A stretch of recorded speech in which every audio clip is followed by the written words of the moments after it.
Dito sa Papa Dudut Stories, ikaw ay hindi nag-iisa.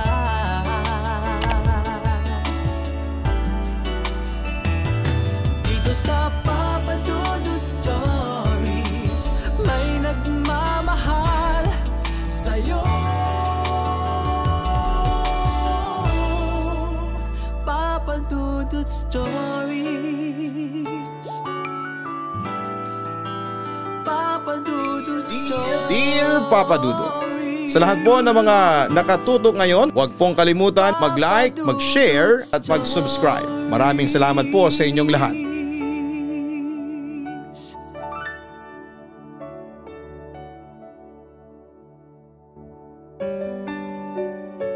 Isang magandang gabi sa inyo at sa lahat ng mga listeners ng inyong programa. Siya nga pala ako si Jonah, nasa early 40s at kasalukuyang nakabase ngayon dito sa Portland, Oregon, USA. Pero dati ako nakabase sa California. Well, sumulat ako sa inyo dahil na rin sa pangungumbinsi na rin sa akin ng mga kapatid kong subscriber sa inyong YouTube channel. At eto nga, pinagpuyatan ko ang pagsusulat nito at inalala ko ang mga nakaraan, masakit man sa akin. Papadudot kasama sa love story ko si Brian, ang kaisa-isang lalaking minahal ko at mamahalin ko sa panghabang buhay. Hindi ko makakalimutan ang una naming pagkikita noon dahil sa angking kakisigan ni Brian ay humanga talaga ako sa kanya. Nangatog pa nga ang tuhod ko noon. In other words, na love at first sight ako sa kanya. Mabilis sa mga pangyayari dahil naging kami rin ni Brian. And few months after we had a relationship, ay nag-decide kaming mag-move on together. Pero papadudot, hindi ako mapakasalan ni Brian noon dahil may asawa at pamilya na siya. Bagamat ongoing noon ang divorce case niya sa una niyang asawa. Samantala dahil sa estado ni Brian, kaya maraming tumutol noon sa relasyon namin. At isa na roon ang mga kaibigan ko. So kumusta naman kayo ni Brian ha, Jonah? Seryosong tanong sa akin ng kaibigan kong si Rene habang nagpapalipas kami ng oras sa isang outdoor cafe. Nakaramdam ako ng kaunting lungkot nang marinig ko ang pangalan ni Brian. Okay naman kami, pagsisinungaling ko. That time kasi ay may pinagdaraanan kaming pagsubok sa aming relasyon. Okay ba talaga? Nagdududa niyang balik sa akin. Nagtaka naman ako sa kanyang sinabi. What do you mean? Halatang hindi ka okay. At isa lang naman ang dahilan niyan. Ang asawa mo. Naiiling na sagot sa akin ni Rene.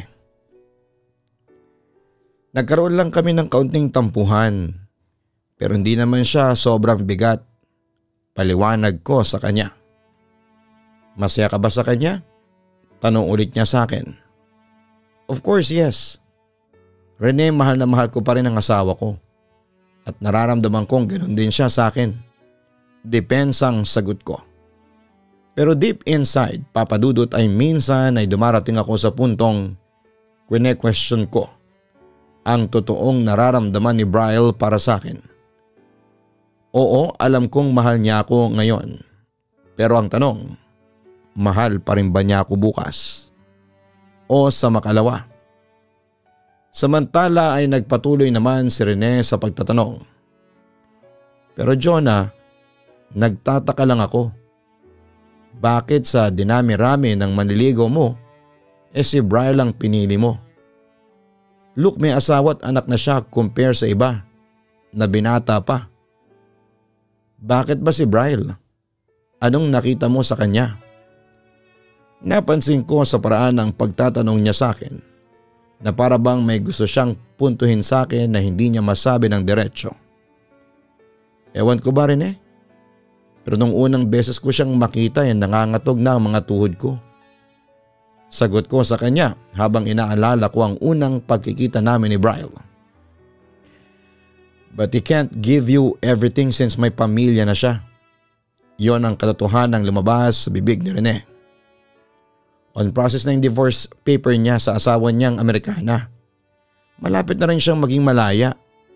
Inform ko naman sa kanya. Ang tanong dyan, once na maayos na ang divorce papers ni Bryle, papakasalan ka ba naman niya? Makahulugang tanong ni Rene sa akin. Napaisip ako noon, Papa Dudut, at sa kasalukuyang estado namin ni Bryle ay parang nag-alinlangan ako. I think so. Yun na lamang ang sagot ko sa aking kaibigan. O mukhang hindi ka pa sigurado. Puna niya sa akin. I was thinking na kung ikakasal ulit si Bryle, baka makahadlang ito sa ambisyon niyang maging Hollywood actor. Sagot ko kay Rene habang naalala ko na ilang beses na sinasabi sa akin ni Bryle na saka na lamang niya ako pakakasalan kapag natupad na niya ang kanyang pangarap. Ang mabigyan ng break sa Hollywood. Alam kong medyo imposible ang pangarap niyang yon kahit pa noong panahong yon ay nakatira kaming dalawa malapit sa mga studios ng Hollywood. Makahadlang? Come on, Jonah. This is Hollywood. Hindi Pinoy showbiz. Sa Hollywood, pwede siyang sumikat at maging heartthrob kahit na may asawa siya. Hindi tulad sa atin na masyadong sensitive sa civil status. Basta lang may guts and talent siya, sisikat siya. Wika naman ni Rene sa akin. Nag-usap na kami ni Bryle about sa possibility na kasal namin. He said na hindi pa siya ready. Pag-amin ko na lamang sa aking kaibigan. Yun ang punto doon. Hindi pa siya ready. Hindi pa siya sigurado sa'yo kung mahal ka ba niya talaga o hindi. Concern na sagot niya sa akin. Halatang isa siya sa mga kaibigan kong hindi boto kay Bryle para sa akin. Rene, I'm 100% sure na mahal niya ako. Depends ako. Na agad namang kinontra ni Rene. Oh come on, huwag kang magbulag-bulagan dyan. If he loves you, if he really loves you, dapat matagal na niyang inasikaso ang divorce papers niya. Look Jonah, this is America. Mabilis ang processing ng divorce papers dito, lalo na dito sa California. 2 oras nga lang yata pagkatapos mo mag-file tapos na agad. Remember Britney Spears? Oo, alam ko yung kay Britney Spears. 2 hours lang ang tinagal ng kasal niya tapos nag-divorce agad sila. Agad na sagot ko sa aking kaibigan. See, kaya kung gugustuhin ni Bryle, madaling maayos ang divorce papers niya. Sa una niyang asawa. Dagdag pa niya sa akin. Hoping na magbabago ang aking pananaw sa aking boyfriend. Hindi naman ako nagmamadali rin eh. Katwiran ko na lamang sa kanya pagkatapos ay huminga na lamang ako ng malalim. Okay, I know gwapo si Bryle. And he's charming pero ang hindi ko maintindihan bakit patay na patay ka sa lalaking yon. Hay naku ang pag-ibig nga naman. Napapailing na wika ni Rene sa akin. Halatang disappointed siya sa aking mga desisyon sa buhay. Rene, maybe hindi perpektong tao si Bryle. But who's perfect anyway?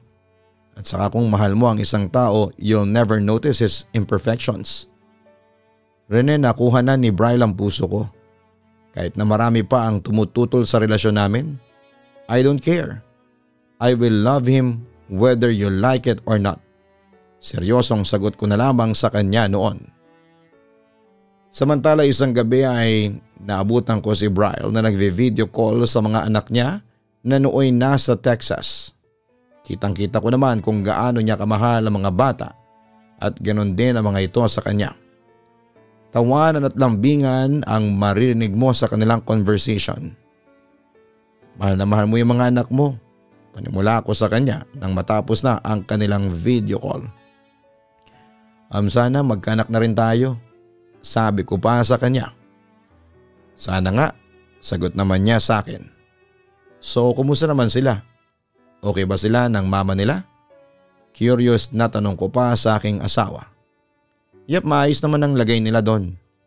Anyway Jonah, bala ko sanang bisitahin ulit sila sa Texas sa susunod na linggo. Inform niya sa akin. Hindi ba't kabibisita mo lang sa mga anak mo noong isang linggo? Nagtatakang wika ko naman kay Bryle. Agad naman siyang nagpaliwanag. I really miss my kids. Don't worry, 1 week lang ako doon sa Texas. Samantala gusto ko namang tumutol sa kanyang plano. Pero malapit na mag-Thanksgiving. Hindi ba't ang usapan natin kapag mahalagang araw ay ibabalato mo na sa akin? Paalala ko sa kanya. I will try to make it sa Thanksgiving. Huwag kang mag-alala, uuwi rin ako kaagad. Paniniguro naman niya sa akin. Nahimik naman ako saglit. Alam kong hindi siya makakaabot sa akin para sa Thanksgiving dahil na rin sa kanyang mga anak. Malungkot at masakit yon para sa akin kasi between me and his family ay parang ako ang least priority. O aaminin kong medyo masama ang loob ko kay Bryle. Pero pilit ko pa rin siyang inuunawa just to save our relationship. Bryle, tungkol pala dun sa divorce papers ninyo ni Kelly, ano na ang balita? Maya-maya itanong ko sa kanya. Inaasikaso ko na yon, tipid niyang sagot sa akin. Actually, palaging ganon ang sagot niya sa akin sa tuwing tinatanong ko yung tungkol sa divorce papers nila ng una niyang asawa. Hindi ba't masyado nang matagal yung pag-aasikaso mo? Wika ko sa kanya na may halong pagkainip o pagdududa. Jonah, marami akong inaasikaso. Alam mo naman yun, di ba? Balik niya sa akin. I know, pero kasi hindi ko na maitago noon ang pagkainip ko. Nainip ka na? Oo, Bryle. Inip na ako. Diretso ako kay Bryle. All I wanted naman is to be your wife. Gusto ko nang maging legal ang pagsasama natin. Sabi ko pa sa kanya. Yun lang naman ang hiling ko sa'yo. Sana matupad mo. Huminga naman ang malalim si Bryle bago naglambing sa akin. Jonah, don't worry. Matutupad din yung hiling mo. I promise. Pakakasalan kita. Tandaan mo na mahal kita. Yun ang sinabi niya sa akin na pangahawakan ko na sa mahabang panahon. Papadudot aaminin ko na bagamat mahal ko si Bryle ay hindi naging madali sa amin ang paninirahan sa isang bubong. Marami kasi mga bagay ang hindi namin mapagkasunduan. Isa na roon ang pagiging easy-go-lucky ni Bryle. Idagdag pa roon ang minsang pambababae niya. Pero ang higit na pinagtatalunan namin ay yung estado ng relasyon niya sa pamilya niya. Mas malaking panahon ang nilalaan niya para sa mga anak niya. Ayos lang naman yun sa akin, papadudot, pero minsan kasi nakakalimutan ni Bryle ang mga obligasyon niya sa akin dahil sa kanila. Akala ko ba uuwi dito sa akin ngayong Thanksgiving? Kumpront ako kay Bryle nang tumawag siya sa akin. Tama nga hinala ko, hindi ko siya makakasama noong Thanksgiving at sobra akong nalungkot dahil ako lamang ang mag-isa. Pakiramdam ko ay na-outcast ako sa ginawa niya. Pasensya na, Jonah, kung hindi ako nakauwi. Sinamahan ko lang kasi ang mga anak ko. Sagot niya sa akin sa kabilang linya. Pero nangako ka sa akin, hindi ba? At saka usapan na natin yon, hindi ba? Na kapag holidays dapat ako ang kasama mo. May hinanakit kong wika sa kanya. I know, pero kasi pinagbigyan ko lang ang mga anak ko. Katwiran niya sa akin. Hindi sa pinagdadamot ko siya sa mga bata, pero hindi ko matago ang pagkadismaya ko. Kasi pakiramdam ko ng mga oras na yon ay wala akong halaga sa kanya.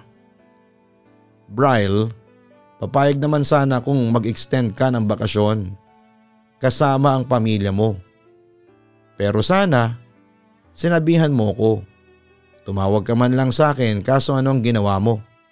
Hindi ka tumawag. Hindi mo rin sinagot ang mga messages ko. Pati emails ko, dinedma mo. Sa totoo lang ay sobra akong nag-alala sa iyo. Paliwanag ko naman sa kanya. I'm so sorry, Jonah. Yun lamang ang nasabi niya sa akin. Kailan ka uuwi? Seryosong tanong ko sa kanya. Hindi ko pa alam. Sa puntong yon ay nag-init na ang ulo ko nang marinig ko ang kanyang sagot sa akin. Anong hindi mo alam? Gusto ko pa kasing makasama ang mga anak ko. Simpleng katwiran niya sa akin. Paano naman ako? Hindi sa makasarili ako pero naghihintay din ako sa iyo, Brian. Nami-miss na kita. Alam mo ba, walang araw at gabing hindi ako umiiyak sa kakaalala ko sa iyo. Tapos nung hindi ka na nagparamdam sa akin na mahigit 1 linggo, hindi mo man lang ako naalala. Brian, uuwi ka pa ba sa akin? Medyo nag-hysterical na ako ng mga sandaling yon. Oo, matipid niyang sagot sa akin. Pero ang tanong ay kailan? Kasunod kong tanong sa kanya. Tahimik lamang si Brian noon sa kabilang linya dahil doon ay naiyak na ako sa inis at pagkaawa sa aking sarili. Mahal mo ba ako, Brian? Hindi siya sumagot noon sa katanungan ko. Ano? Sagutin mo ang tanong ko. Demand ko naman sa kanya. Naguguluhan ako sa mga nararamdaman ko para sa iyo at para sa pamilya ko pag-amin na niya sa akin. So it means mahal mo pa rin ang asawa mo hanggang ngayon? Confront ako sa kanya. Mahal ko pa rin ang pamilya ko. Nag-aalinlangan niyang sagot sa akin. Sa puntong yon ay naunawaan ko na ang lahat. That explains kung bakit hindi mo inaasikaso ang divorce papers ninyo ni Kelly. Mahal mo pa rin pala ang asawa mo. Naiiyak kong wika sa kanya. I'm so sorry, Jonah. Wala siyang ibang nasabi sa akin kundi ganon lamang. Sorry? Puro ka na lang sorry. Nakakasawa na yung sorry mo. Brian, kung mahal mo pa ang asawa mo, sana sinabi mo sa akin ng maaga. Para hindi na ako umasa. Yun kasi ang masakit ang umasa sa mga pangako mo na eventually ay mapapako din sa huli. Kumpronta ko pa sa kanya. Hindi ko makuha ng buo ang pagmamahal mo. Disappointed ko pang wika. I wish I could give you 100%. But hindi na tunuloy ni Bri ang kanyang sasabihin nang marinig niyang humagulhol na ako. It might sound selfish pero ayaw ko nang may kahati sa iyo, Brian. Ngayon kung hindi mo kayang ibigay sa akin ng buo ang puso mo, it only means you don't love me. Napanakip-butas mo lamang ako. Realization ko. Hanggang kailan ako maghihintay sa iyo? Hanggang kailan ako magtitiis? I'm sorry, Brian, but this is enough. Ayaw ko na. Pagod na ako. Buong pagdideklara ko sa kanya. Jonah, tila gustong tumutol ni Brian sa mga sinabi ko sa kanya. Samantala, papadudot isang desisyon ang aking ginawa nung panahong yon. Maghiwalay na tayo. Bumalik ka na lamang sa akin kapag maliwanag na sa iyo ang lahat. Papadudot, isa yon sa nagpapasakit ng loob ko. Ang hindi kasiguraduhan ni Brian sa mga nararamdaman niya para sa akin. Nang mga panahong yon, alam ko na naguguluhan siya. Kung sino sabi ng una niyang asawa ang pipiliin niya. At dahil sa napapansin kong mas priority niya ang una niyang pamilya. Kaya nag-decide akong makipaghiwalay noon kay Brian. Papadudod, sobra akong nahirapan sa pag-move on. Hindi ko maalis sa puso't isipan ko si Brian. Dahil nga siya ang tinitibok ng puso ko. Kaya naman makalipas ang maikling panahon ay pumasok na sa isipan ko na patawarin na siya. Samantala, isang araw ay nagulat na lamang ako nang umuwi na sa akin si Brian. At doon ay may ipinakita siya sa aking dokumento. Divorce papers? Naaprubahan na? Hindi ako makapaniwala ng sandaling yon habang isa-isa kong tinignan ng mga dokumento. Tumango si Brian bilang sagot sa akin. Oo, malaya na ako, Jonah. So it means, mabilis naman siyang sumagot sa akin. Mapapakasalan na kita. Makakasama mo na ako habang buhay. So please give me a second chance. And I promise na hindi kita sasaktan o papaiyakin. Pinapangako ko na wala akong ibang mamahalin maliban sa iyo. Paniniguro niya sa akin. Naiyak naman ako sa aking narinig mula sa kanya, papadudot. Jonah, magsimula ulit tayo. Pagpapatuloy pa niya. Pagbigyan mo sana akong bumawi sa mga pagkukulang ko sa iyo dati. And I promise na hindi ka magsisisi sa muli mong pagtanggap sa akin. Sinserong sabi pa niya sa akin. Bryle, wika ko habang pinipigil ang aking pagiyak. Will you give me a second chance? Seryoso niyang tanong sa akin. Oo, tinatanggap na ulit kita. Magsimula tayong muli. Sagot ko sa kanya na siyang kinatuwa ni Bryle. At pinagkanya ako pagkatapos. Salamat, Jonah. Salamat sa pagtitiwala. Butit bumalik ka na, Bryle. Alam mo ba? Madalas kong ipinagdarasal sa Panginoon na sana'y bumalik ka na sa akin. Kahit na ano kasing gawin ko hindi kita matanggal sa isipan ko. Hindi kita kayang kalimutan. Pagtatapat ko doon sa kanya. Ako rin naman. Palagi rin kitang iniisip noon. Hindi ako makatulog noon kasi palagi kong inaalala ang lagay mo. At saka nararamdaman ko yung kirot sa puso ko sa tuwing naiisip ko na baka umiyak ka ng dahil lang sa akin. Jonah, hindi ko na uulitin yon. May pagsisising wika ni Bryle sa akin. Papadudot muli kong tinanggap si Bryle dahil nararamdaman ko naman na sincero siya sa paghingi ng second chance sa akin. At dahil din sa mahal ko siya kaya pinagbigyan ko siya. Simula noon ay muling nanumbalik ang init sa relasyon namin. Muli ako nakaramdam ng kasiyahan sa piling niya. Bagamat nagpatuloy ang pagdating ng mga pagsubok sa relasyon namin. Oo, papadudot, maraming imperfections. Si Bryle at yung mismong relasyon namin. Pero dahil sa mahal ko siya ay hindi ko pinansin ang lahat. Ginawa ko ang lahat para maisalba ang aming relasyon. At yun nga, tumagal ng maraming taon ang relasyon namin ni Bryle. At kahit na maraming kapintasan si Bryle, ay patuloy pa rin ako na umaasa na isang araw ay mawawala din ang lahat ng yon. At mas tatatag ang relasyon naming dalawa. Papadudot, sa ilang taong pagsasama namin ni Bryle ay sari-saring pagsubok ang dumating at nagtangkang sumira dito pero lahat yon ay nalusotan namin. Nagpatuloy pa rin ang aming pagsasama. Bagamat may kaunting tampo ako kay Bryle dahil hindi pa niya natupad ang matagal ko nang pinapangarap sa kanya ang maging legal ang pagsasama namin, papadudot. Dating gawi pa rin, nagtatalo kami palagi ni Bryle sa mga imperfections niya. Although hindi ko naman hinahangad sa kanya na maging perpekto siya ay inaasahan ko naman sa kanya na magiging tapat siya sa pagmamahal sa akin. Pero papadudot, ilang beses sinukat ng tadhana ang katapatan niya sa akin. Hindi ko maiwasang magselos lalo na't nakakakutob ako ng hindi maganda sa kanya. Jonah, pasensya na kung late na naman ako. Pero hindi pa niya natatapos ang kanyang sasabihin nang ako'y magsalita na. Puro na lang pasensya. Palagi ka na lang umuuwi ng gabi. Saan ka ba nagpupunta? Kumpronta ko sa kanya. Okay, aamin ako. Gumimik lang ako kasama ng mga kaibigan ko. Pag-amin niya sa akin. Pero alam mong buntis ako. Mas kailangan kita kesa sa mga kaibigan mo. Diin ko naman sa kanya. Ano ba yan? Palalakihin mo na naman ba ito? Ha? Kumpronta na rin niya sa akin ng mga oras na yon. Magtapat ka nga sa akin, Bryle. May kinakalokohan ka bang ibang babae? Diretsa kong tanong sa kanya. Hindi siya nakakibon ng mga sandaling yon. Inobserbahan ko naman ang reaksyon niya at doon ay nakumpirma kong totoo nga yung nasagap kong chismis tungkol sa kanya na may ibang babaeng kinakahumalingan. Ano na naman niyang pumasok sa utak mo, ha? Ako may kinakalokohang babae? Deny niya sa akin.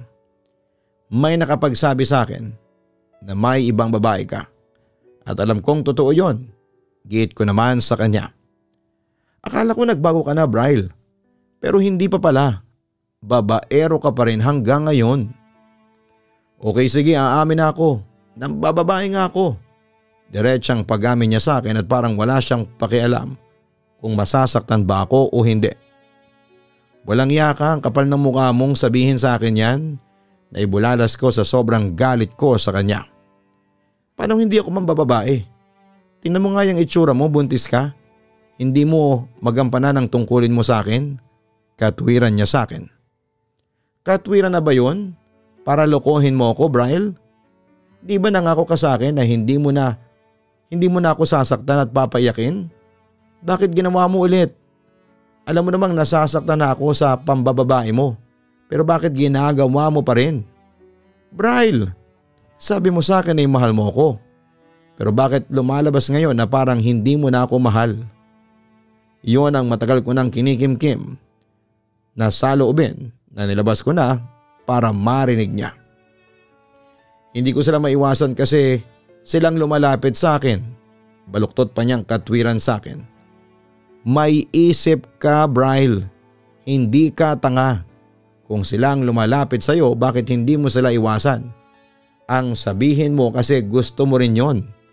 Diretsa ko sa kanya. Hindi naman kumibo si Bryle na halatang nagsisisi sa kanyang ginawa sa akin. Sa totoo lang, Bryle, ang sama ng loob ko sa iyo. Bakit? Matagal ka ng divorce pero hanggang ngayon ay hindi mo pa rin ako pinapakasalan. Ano bang plano mo ha, Bryle?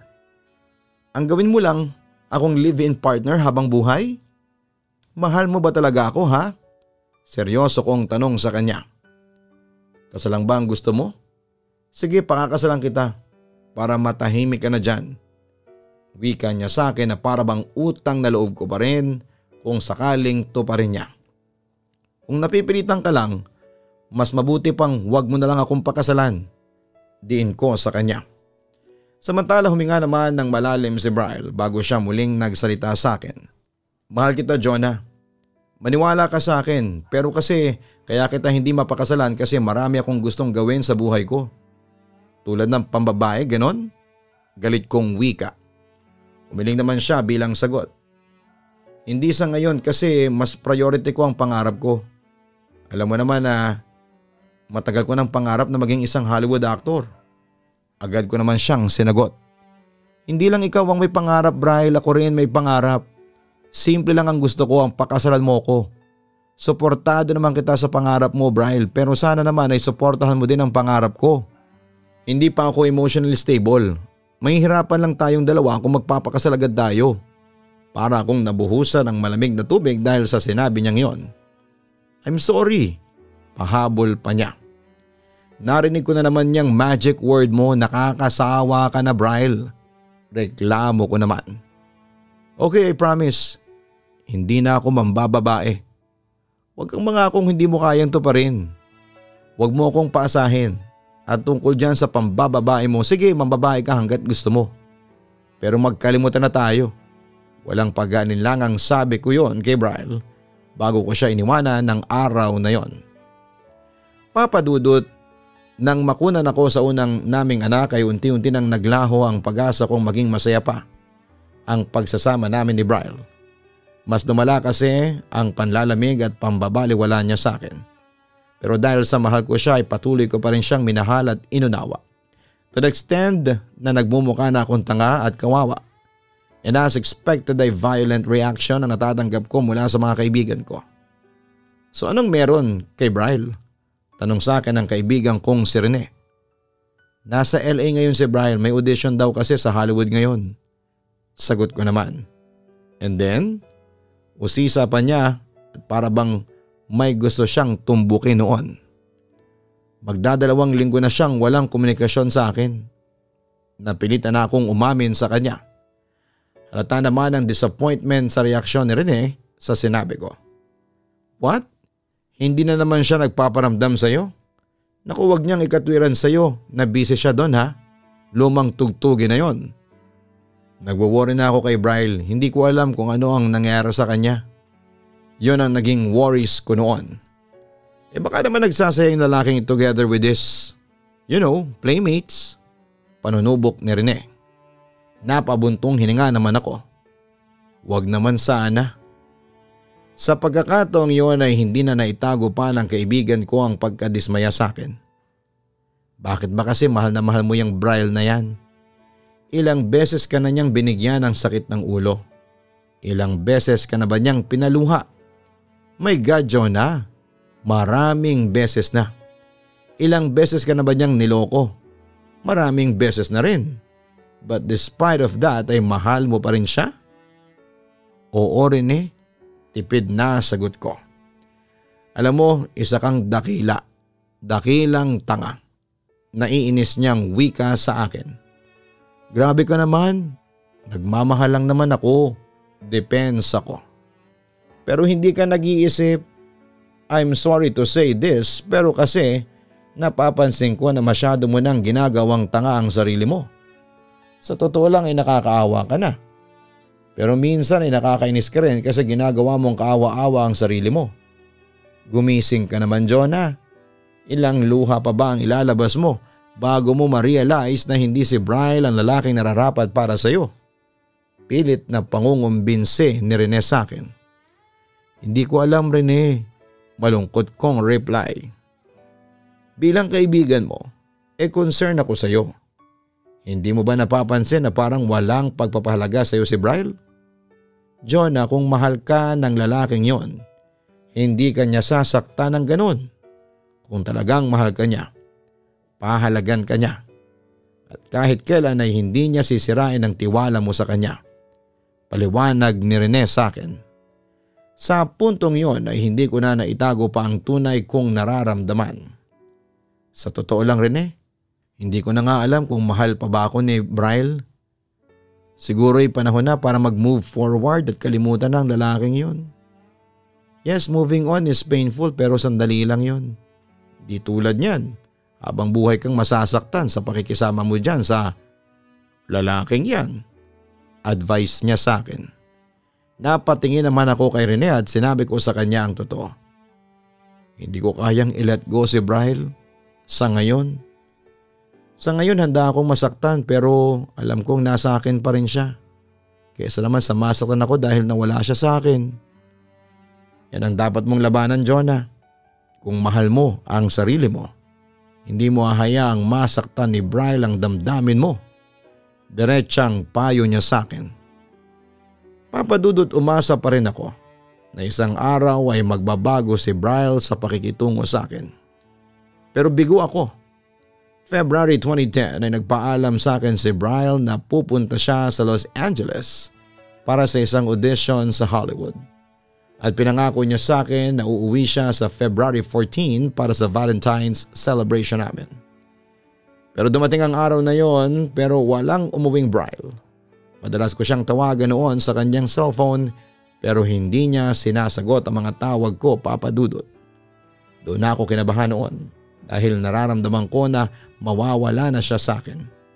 At yun nga, nagkatotoo ang nararamdaman ko dahil isang araw ay muling bumalik si Bryle. I'm sorry, Jonah. Seryosong wika sa akin ni Bryle. Tumingin naman ako sa kanya at napagtanto ko kaagad ang kanyang ibig sabihin. So hindi mo na talaga ako mahal?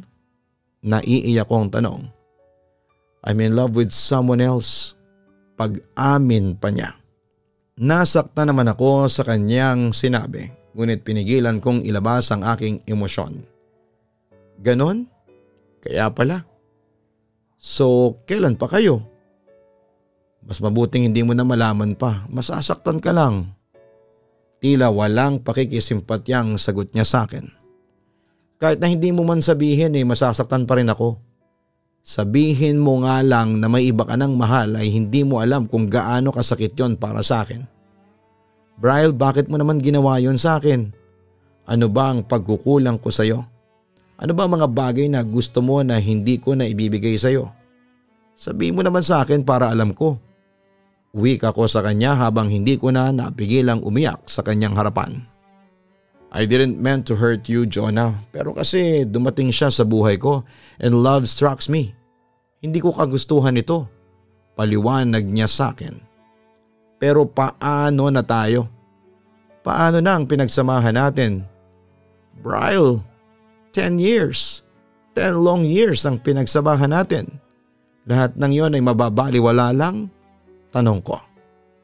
I was supposed to love you pero in the end I just realized you're not the one. O naging mabuti kang partner sa akin pero anong magagawa natin kung hindi talaga tayo ang magkapalaran? Sabi pa niya sa akin. Nakaramdam naman ako ng disappointment at frustration sa sinabi niya. Ganon lang? You just realized na I'm not the one kaya basta-basta mo na lamang itatapon ang lahat ng pinagsamahan natin? Bryle, wag mo naman akong biglain. Pakiusap ko noon sa kanya. Anong gusto mo, unti-untiin ko? Lalo ka lang masasaktan kapag ginawa ko yon. Katwiran ni Bryle. Wala na ba talagang pag-asa tayong dalawa? Yon ang huli kong tanong sa kanya. I'm afraid to say pero wala na akong pagmamahal sa iyo. Diretsang sagot ni Bryle sa akin na siyang nagpasakit sa dibdib ko. At yun na nga ang huli naming pagkikita. Hinayaan ko na lamang siyang umalis sa buhay ko dahil yon ang alam kong tama. Wala na rin naman akong magagawa para magbago pa ang kanyang isipan. Desidido na siyang hiwalayan ako, kaya naman pinalaya ko na siya. Sa ngayon, Papa Dudut ay hiwalay na kami ni Bryle pero patuloy ko pa rin siyang minamahal. Wala na akong balita sa kanya ngayon pero umaasa pa rin ako na isang araw ay bumalik siya sa akin. Pero ang tanong ay hanggang kailan ako maghihintay? Hanggang kailan ko siya mamahalin?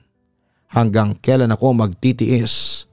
Walang makapagsasabi pero isang sigurado ako. Handa akong maghintay kay Bryle habang buhay. Sana'y magkatotoo ang kahilingan ko kahit na mukha ng imposible. Papa Dudut, heto lamang ang kwentong maishishare ko sa inyo. Muli maraming salamat sa inyong lahat. God bless and more power.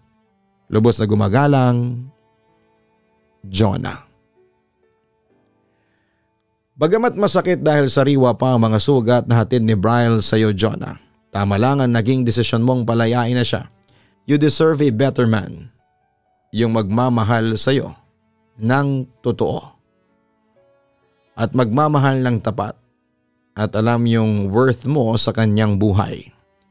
Oo, sa una ay hindi mo pa siya matatanggal sa iyong puso. Pero maniwala ka sa akin. Darating din ang araw na tuluyan mo na siyang mapapalaya sa iyong puso at matatanggap mo din ang katotohanan. Basta huwag mo nang i-focus kay Bryle ang iyong atensyon. Find someone na pwede mong mapagbalingan ng iyong atensyon. Hindi kita minamadali na maghanap ng bagong pag-ibig pero subukan mong ibaling ang iyong sarili sa kapamilya at kaibigan mo. Live life to the fullest. Subukan mong magsaya because at the end of the day, you deserve happiness, Jonah. Kaya mo yan. Hanapin po ang Kaistorya YouTube channel para sa mga horror stories. At syempre, mga ka-online ng Papa Dudut family, maraming salamat po.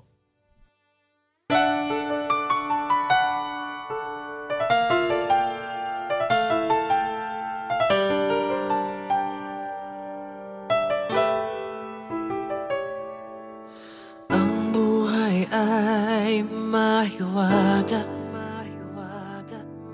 laging may lungkot at saya. Sa Papa Dudut Stories, laging may karamay ka.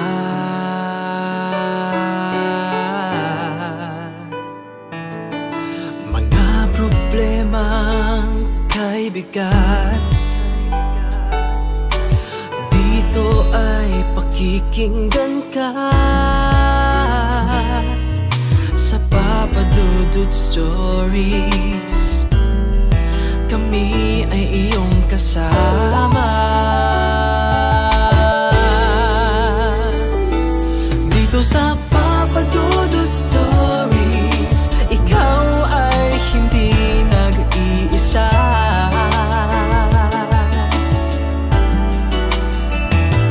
Dito sa Papa Dudut Stories, may nagmamahal sa'yo.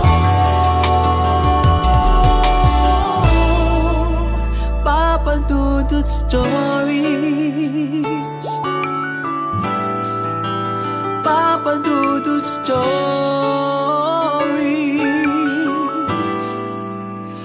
Papa Dudut Stories.